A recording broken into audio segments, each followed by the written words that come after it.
Hi folks, I usually talk about computational biology on this channel, but today I want to turn my data science skills to something I think is a little more fun. Children's card games. This is an idea I've had brewing in my head for a few years now, and since I finally have the time, why not, right?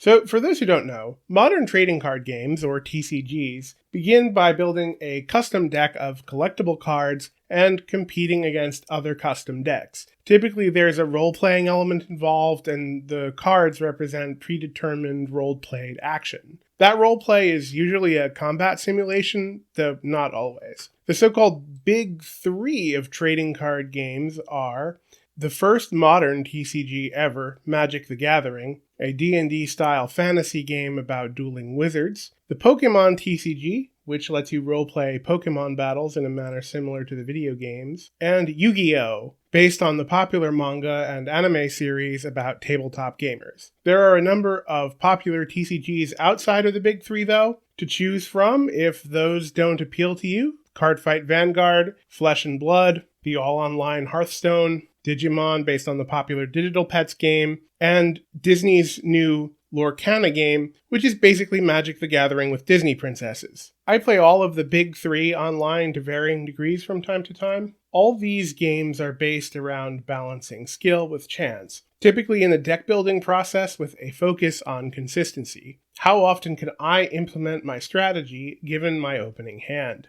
And here is where data science can help. Our general game plan will be to build a virtual deck, draw a large number of opening hands, calculate some statistic about those opening hands, and build a distribution of that statistic to evaluate the consistency of that deck. We're going to do this all in the open source programming language Python. I'm going to focus on two TCGs in this video, Magic the Gathering and Yu-Gi-Oh!, because I think they're the most mathematically interesting. I'm going to talk about the general gameplay of both games before getting into the analysis, so skip to this timecode if you are already familiar with these games. Magic the Gathering is the great-granddaddy of modern TCGs. Players begin with 20 life and try to reduce the opponent's life to 0 by casting spells that inflict damage on the opponent, mostly by summoning creatures to combat. All spells cost some amount of mana, which we pay for by casting basic lands. Since we can only cast one land per turn, this limits us from casting our most powerful spells on the first turn. Most TCGs have some version of a resource mechanic analog to the mana system in the name of balance. Magic decks center around colors. There are 5 colors of mana, and each card requires a specific mana recipe to play. One has to fill their deck with the appropriate lands to play all of the spells they want to cast. This means most decks are limited to just 1 or 2 colors of spells, though more color combinations do exist. Each color lends itself best to a certain strategy. Generally, white is defensive, green focuses on powerful creatures, red focuses on quick damage, blue focuses on more strategic tricks, and black focuses more on creature removal and putting more creatures on board than your opponent, again in very broad strokes. Decks have 60 cards in the formats we're talking about, and about a third of those are going to be lands, with the rest being creatures and cards that interact with your opponent to boost your own creatures, like sorceries, instants, and enchantments. You can only have 4 copies of each card that isn't a basic land. In general, there are 4 strategies in Magic: aggro, control, mid-range, and combo, which are probably relatively self-explanatory. Yu-Gi-Oh! Comes from a horror battle manga that is, at its core, a coming-of-age story about tabletop gamers. The characters play a variety of tabletop games in the manga, but it was Duel Monsters, the in-universe version of Magic the Gathering, that really caught the mind of readers and has become the mainstay of the manga and anime adaptations ever since, because card commercial. Because of its roots as a Magic clone, as a plot point, there are a number of superficial similarities to Magic, but also a number of important differences. Both players start with 8,000 life, and you reduce your opponent's life to 0. This is mostly achieved through monster combat, and interactions are primarily carried out through spells on your turn that generally boost your monsters, which are analogous to sorceries and enchantments in Magic, and traps, which you set on your turn and activate on your opponent's turn, generally to hurt your opponent, which are analogous to instants in Magic. But there are a number of important differences. One, there is no mana system in Yu-Gi-Oh! Stronger monsters require sacrifices of weaker monsters usually to be summoned, but most card costs are free. You can play, and people have, infinite spell cards in one turn. Cards are played on a 5x5 grid, which not only limits the number of cards you can control up to 6 monsters and a back row of up to 6 spell and trap cards, but also allows for position effects, both of which are not available in Magic. Players also control an extra deck of 15 monsters that they can play whenever their summoning conditions are met. Yu-Gi-Oh! Is a heavily combo-oriented game. Rather than color, Yu-Gi-Oh! Decks are oriented around archetypes, sets of cards with a common name scheme that are designed to combo well together. Harpy is a good example. They center on swarming the field with Harpy monsters, disrupting plays, and going into the generic rank 4 Xyz monsters, what's sometimes known as the rank 4 toolbox. So I think that's probably a very cursory explanation of both games. Now onto the math. So starting with Magic the Gathering, the core of Magic the Gathering deck building is the mana curve. Mana curving is a histogram of the mana costs in your deck. The idea is to try to calibrate how many lands you need, your mana base, based on this distribution. Lots of cards with low cost, you need fewer lands. More cards with higher cost, you need more lands. You also want to avoid having too few lands, being mana screwed, or too many lands, and not enough other spells, being mana flooded, especially early in the game. Mana consistency is less of an issue in Magic than it might be in other games because you are allowed to mulligan, to draw a new 7-card hand, and you are allowed to do this as many times as you want, but you have to place that many cards at the bottom of your deck when you're done, your choice. So if you mulligan once, you start with 6 cards, you mulligan twice, you start with 5 cards, etc. This does lead to a loss in card advantage though. Your opponent starts with 1 more card, so we want to minimize the need to mulligan. So here's the plan. Let's build a test deck, compute a distribution of mana costs in a large sample of opening hands, and see how many fall within certain parameters we're comfortable with. Let's start programming in Spider, a Python dev tool. I always start with my modules. We'll want to grab the random module so we can draw some random cards. We'll want to build our mana curves, so let's grab matplotlib for making some histograms. And because unlike R, stat functions aren't included in base Python, and I don't feel like defining them all, we'll grab the statistics module as well. I'm trying to do this without pandas. Next, I want to grab a deck. I want a mono-color deck to keep the math simple. This modern format mono-black zombie combo deck from Magic the Gathering Goldfish looks interesting. I'm going to store the deck as a list of mana cost values with costs being negative and lands being positive. All colorless mana will be black for our purposes. Again, I do want to avoid doing this in pandas. Let's look at the mana curve for this deck using the hist function in matplotlib. Okay, now let's set up our loop. We need a current hand counter and a max number of hands we want to sample. I'll pick 10,000. We also need to open a new list to store our net mana cost per hand. Let's use a while loop. While the current hand number is less than the max number, we'll shuffle the deck using the random's shuffle function, then draw the first 7 cards from the list. Remember, list elements will be numbered 0 through 6, and this syntax will pull all indices less than 7. We'll compute the net mana cost of each hand, append it to a list of test hands, then advance the hand count by 1. Do this, or you will have an infinite loop. Now we'll do the test statistics. Mean and standard deviation are pretty obvious. What parameters should we pick to look at? So here's my thinking. A hand with 5 1-drop spells plus 2 lands is probably the floor for what counts as a good hand. So net -5. Below that, and certainly well below net -6, we are in serious risk of being mana screwed. 6 lands and a 1 or 2 drop creature is probably as close to mana flooded as we want to get. So let's specifically ask about hands with net costs less than -6 but higher than 5. Finally, let's pull a histogram of net mana costs using the matplotlib function. Okay, let's run the script. So this deck has an average net mana cost of -5.05, so closer to mana screwed than mana flooded. Further, approximately 35% of hands have net mana costs of less than -6, meaning a strong probability of having no lands at all. No, yes, I know this is a combo deck and therefore theoretically cares less about its mana balance and card advantage and more about getting to its combo pieces, but we can still do better. replacing 2 of our 1-drops with lands, or 1 of our 3-drops for 1 land. We reduce our average net mana cost to 4.6, and our mana screwed hands to almost 30%. For a deck with a similar mana curve that does care a lot more about hitting their land drops and card advantage, I'm thinking like a mono aggro red deck here. A 5% improvement is nothing to sneeze at in terms of consistency. And yes, I'm oversimplifying quite a bit. Don't actually me in the comments.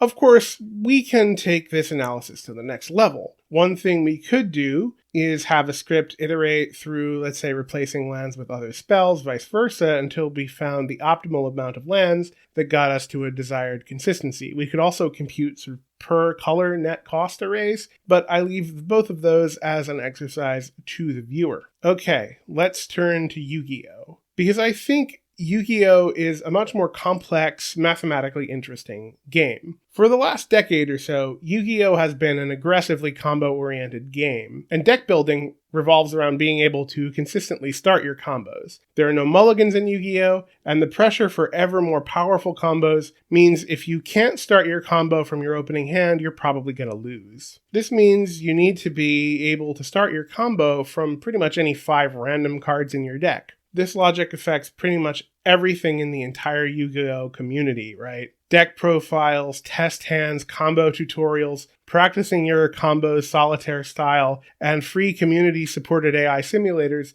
are an essential part of the Yu-Gi-Oh! Community lifestyle. So to start this off, we're going to keep the same basic code, but we're going to look at a variety of stats that focus even more on consistency. For my test deck, I'm going to go with one of my favorite decks, and arguably the most famous 2-archetype deck ever, Danger Dark World. A deck that needs a little bit of explanation. So Dark World is an archetype of dark attribute fiend-type monsters that represent demons with names that are puns on colors. They have very powerful combo effects, but can only use them if discarded from the hand by a card effect. And none of the monsters in the archetype have effects to discard your own cards. To use this archetype, you need to run a lot of spell cards that force you to discard. Enter the Danger archetype. These are a dark attribute multi-type monster archetype based around cryptids. So Danger Bigfoot, Danger Mothman, Danger Chupacabra, Danger Jackalope, etc. And actually how they're written out, you're supposed to pronounce them Danger Bigfoot! And they all discard for effect as part of their special summoning mechanic. So combining Danger monsters with Dark World made the latter, an archetype first published in 2006, a serious threat for a while. Put at least 8 Danger monsters in your Dark World deck, and you have a 1 in 5 chance of drawing one, putting a Danger monster in most opening hands. Unfortunately, Danger Dark World has a reputation as a feast or famine deck, either bonkers combos or unusable bricks, made worse by the fact that many essential Dark World monsters have too high a level to be normal summoned. So, with new support just released and a new boss monster coming out soon, Danger Dark World seems like a perfect test case. So I grabbed this build from Yu-Gi-Oh! Pro Deck and encoded 1 if the card is a starter and 0 if it did not. A hand will brick if it has no combo starters. Here are the results of 10,000 test hands. The average number of combo starters in the opening hand was approximately 2.5, and only about 2.8% of hands brick, which is actually much better than I thought.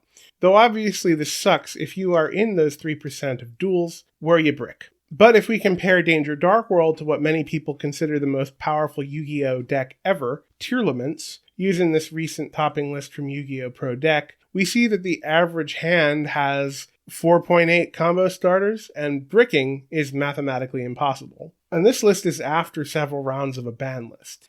I imagine the original full-power Tearlaments might be as close to the perfect Yu-Gi-Oh! Combo deck as possible, with literally every card being able to start a combo. I suspect that if we chart consistency of decks against share of the metagame, we would see a positive correlation. We might be able even to predict the next top meta deck based on this kind of data, but again, I leave that as an exercise to you. Epilogue. I hope to have shown you how powerful data science tools can be in analyzing our favorite games. I just want to address a couple questions you might have for me after this video. So given my name, do I play dinosaurs in either Magic the Gathering or Yu-Gi-Oh? Nah. For Magic the Gathering, most dinosaurs are green, and I usually play black or red. For Yu-Gi-Oh!, dinosaurs have always been a rogue threat, and recently dinosaurs got some good support, but dinosaur win condition is usually just putting Ultimate Conductor Tyranno on board. As a boss monster, Ultimate Conductor Tyranno is almost untouchable by monster effects and can inflict 5,000 points of damage on its own, but it dies to any back row based monster removal, and the dinosaur plan B is what? The generic Link toolbox? There are better decks that do that, and I've never been a huge fan of Link spamming in general. But you may know that my interest is specifically in paleoentomology, and the insect-based Trap Tricks deck is one of my favorites. On a more serious note, most people know Magic the Gathering nowadays from Magic the Gathering Arena, and find it pretty easy to learn the rules from the tutorials in that game. But a lot of people who are either new to Yu-Gi-Oh! Or who played it as a kid and want to get back into it, usually wanting to do that through the MasterDuel game, feel like the combo-oriented nature of the modern game is intimidating. So here's some advice for those players. If you picked up the game in 2002 and stopped in 2005, you're just not going to be as good as somebody who's been playing the game continuously for 22 years, at least at first. And those players learn the new mechanics organically as they came out, rather than having to learn them all at once, like you likely now have to do. In my case, I stopped playing in 2005 like everybody else, but I never stopped following the game, so I already knew all the new rules when I started playing online. So I'm assuming you know the basic rules from either the anime or when you were a kid. So read the most updated rulebook, read the problem-solving card text and the rulings, read the ban list, and then find a deck you want to try to play. I would recommend staying away from high-speed combo decks at first. Maybe pick up an anti-meta deck like Inspector Border or Paleozoics, or again, like Trap Tricks. Find a deck profile with a combo tutorial and a test hand. They are abundant on YouTube. Read all the cards in your list and understand them thoroughly. I recommend doing this on Yugipedia. Not only does it have much larger font, but it also has links to rulings and keywords. Learn how the cards interact with each other. Even anti-meta decks have some combos. Learn your combos. Don't worry about other people's combos right now. Most of them are just special summoning or negating or searching anyway. Next, I recommend, getting on a simulator and playing against an AI. Ideally one with an easy mode, and then sort of play until you win, and then repeat at a higher level, until you've reached something of a cap where you feel comfortable. Then go on to MasterDuel, or go on to Paper. If you do play in Paper, I recommend playing your combos like Solitaire in your spare moments. It's not hard to relearn the game, but you do have to put in some time. I would say probably at least a month. Playing every day on the AI, from reading the rulebook and building your deck to getting on to MasterDuel or going to locals. So for those interested in a simplified rogue combo deck for beginners, I'm going to recommend that Harpy deck I discussed earlier. I think it's a lot of fun. I put a link to a deck profile video, and I'm going to give you a brief combo tutorial right now. Start by normal summoning Harpy's Perfumist. Use her effect to nab Elegant Egotist, and use Elegant Egotist to special summon a Harpy Lady. From there, it depends. Going first, you should make the Harpy Lady Synchro Monster, set a trap card like Goes in Match, that's a good choice, and pass. Activate your trap when your opponent's combo starter monster hits the field, then chain Harpy's Synchro's effect to your trap, returning their combo starter to their hand. Going second, we're going to summon Utopia Double. Use his effect to get double or nothing from your deck, and then rank up into regular Utopia. Attack anything your opponent controls using Utopia, then activate Utopia's effect to negate its own attack. You can now activate Double or Nothing, and Utopia can attack again with 10,000 attack points. Hit something with 2,000 or less attack, and you win. This is not a bad move on your second turn going first either. And Harpy's Featherstorm will keep you safe from hand traps while trying to get your combos off. That's all for this time, folks. I think this was a fun diversion, and if all goes well, I may do a sequel to this video in the future. Thank you for looking at children's card games with me. Hope to see you back in the future. Be sure to like and subscribe. Peace.